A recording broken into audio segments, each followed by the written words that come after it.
Hvad skal vi spille? 4 på stribe?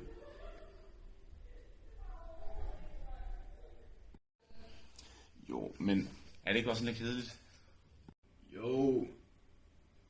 Hvad hvis man får 3 på stribe, så må man smadre hinanden? Det lyder fedt. Og så når man får 4 på stribe, så må man gøre lige hvad man vil mod den anden person. Det kan vi godt sige. Jeg starter.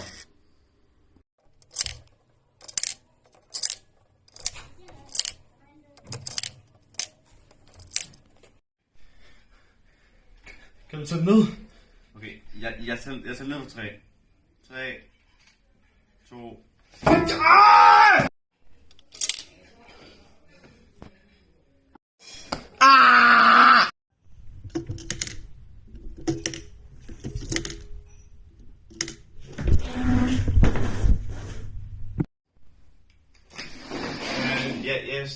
Jeg skal have Danish nu. Nå ja. Så må vi gøre i morgen.